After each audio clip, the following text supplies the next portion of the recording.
So in the last part, I was showing that I was trying to get this 3 to 9 by 40 Sweet 17 mounted. Crap on there. Anyway, I was using the rings that came with it. Nope, those are for rimfire. So I tried the ones that came with the or that I had on my 2 7 by 32, and they're basically the same rings here, but the crossbolt here is too long. The way the mounts, the bases are on my rifle, on my Savage 93R 17, the crossbolt goes down through those Weaver bases, and the flare on the objective bell was hitting right around here.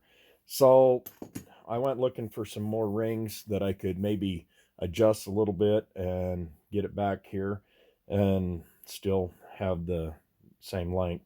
So I found these Warren maximum horizontal fixed scope rings. Now everybody knows Warren rings are pretty doggone good, so I figured the worst that would happen is I'd have to cut them down. I really hate to butcher some rings, but I was going to do it. And the only ones I can find has got the crossbar. But then I got remembering something I'd heard about years ago about Warren rings, the ones that have the crossbar here. So I already had this apart, so I know this works. Anyway, let's see, I think it was these other rings that I had apart, but I'm going to take the crossbars out of both of them. And that way I've got a little bit of adjustment because those bases are fairly decent sized. I keep from dropping the screws. Jerry, Captain Fumble Nuts. Okay, so here's the crossbar. Now, you can see there's 3 holes here. That center hole is a set screw that holds this in. I remembered something some years ago, just like in the database of memories. So I take this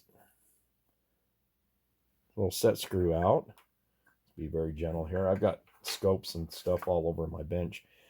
And then this crossbar comes right out. Voila, no crossbar. Now it'll fit on my ring. So I'm going to do that to both of these.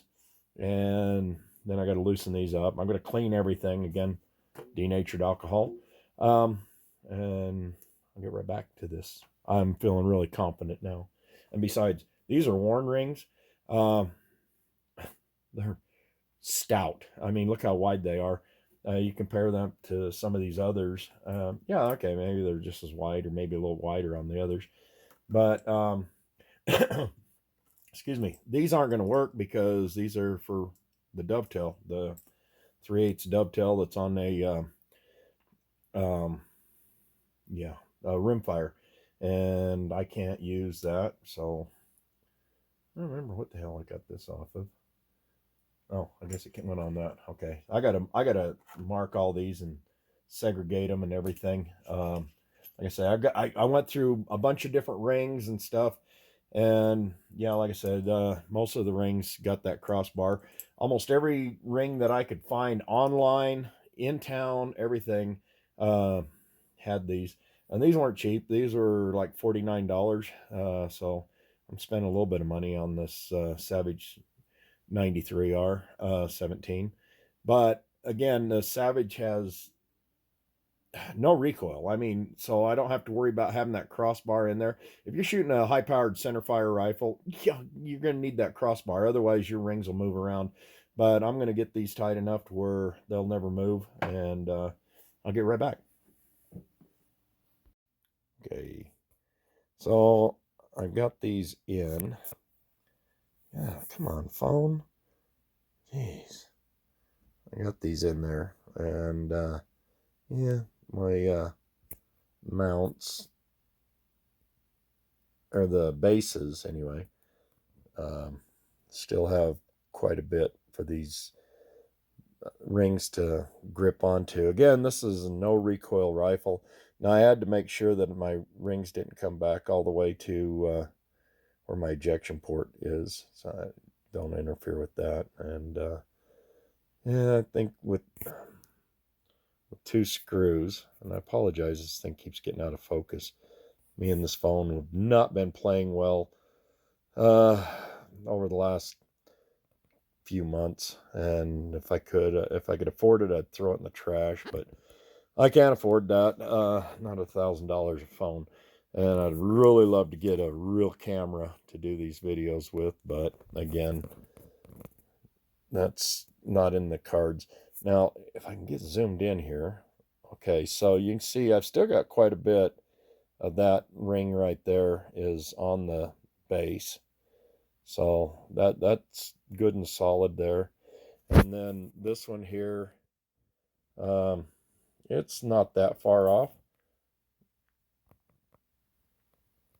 If I can get this thing to focus, see, it just back off the base just a little bit.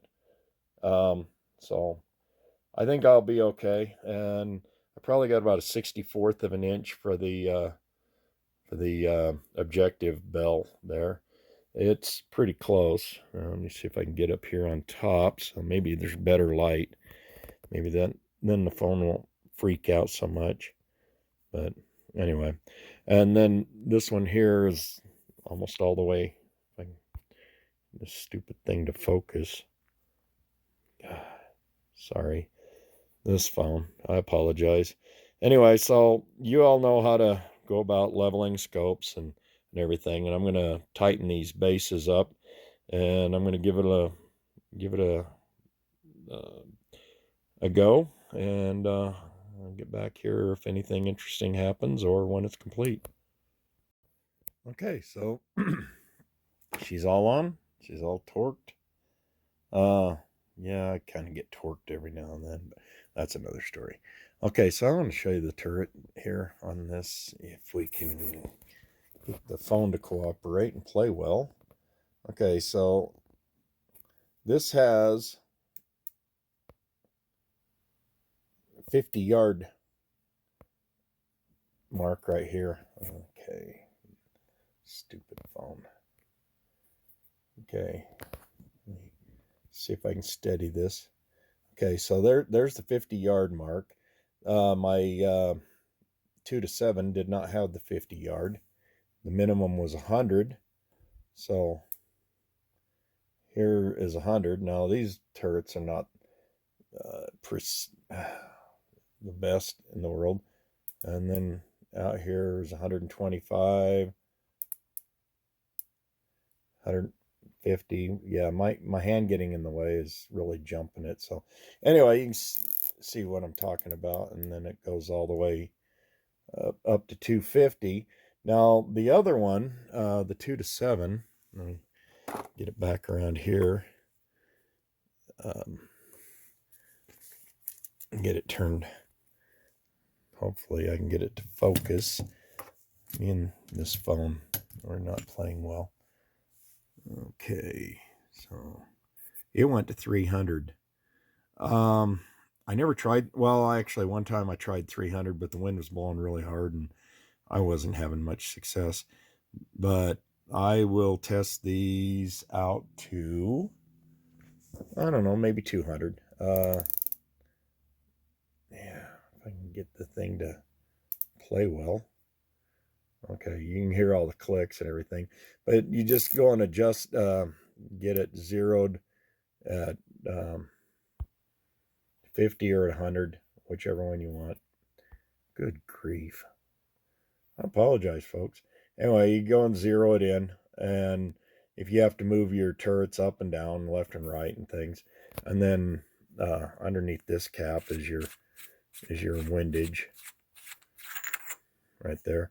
And it's got numbers on there, so you can zero it out when you get it zeroed, and then if you have a strong wind or whatever, you can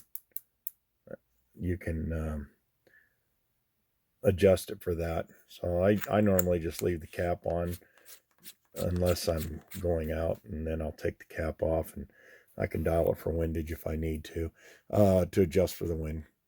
And these little 17 grain bullets are very sensitive to wind, and these turrets were designed for the 17 grain 17 HMR, as you can see right there. There is a turret you can get that's 20 grain, but I think there's one for 25, but I've never shot those, so I don't need to worry about it. The only thing I ever shoot is 17 grain. And anyway, so this is all on. Oh, and one other thing, these have metal caps for the scope covers. Just thread in there. I'm trying to do this looking through the camera. I probably should stop doing that and read or watch it. Anyway, you get the idea. But the other one, it only had the cap on the objective. It didn't have one on the ocular. So I don't know. I don't know if BSA just cheaped out on it or whatever. But okay, folks. Well, that was part 2. And oh, yeah, and here's your well, now, hey, isn't that great? Okay, change 2. Yeah. Shit, it's clears, but I'll have to see what the heck's going on here and do some tweaking or something. Anyway, I think this right here is hitting. So I'm going to have to do some adjusting. But this is your parallax adjustment right here. Yeah. And I've never really noticed any parallax on these, but I don't know, maybe there is some. Okay, well, let me find out what I've got to do to get this up just a little bit. I mean, I can see daylight through there, but I don't think I have enough. And these were the only worn rings I could find. These were the lows. I probably should have got the mediums because this is 40 millimeter. The battle never ends. And then here's your magnification adjustment. Okay, so with my hand in the way, it's not going to focus. Okay, anyway, goes up to 9 power there, just like any other scope. So I'm going to play around with this a little bit more, but I don't know. I guess guys can see that this is a dumpster fire all the way, but we'll see what else I can do here. All right, I'm going to call this one good, and we're going to get out of this. Man, this thing will just will not focus. I don't know what the problem is with this thing, but anyway, there it is, the BSA 3-9 by 40 with a phone that won't play well. Okay. Thanks, folks, for watching. And maybe if I just wasn't zoomed in, huh? All right.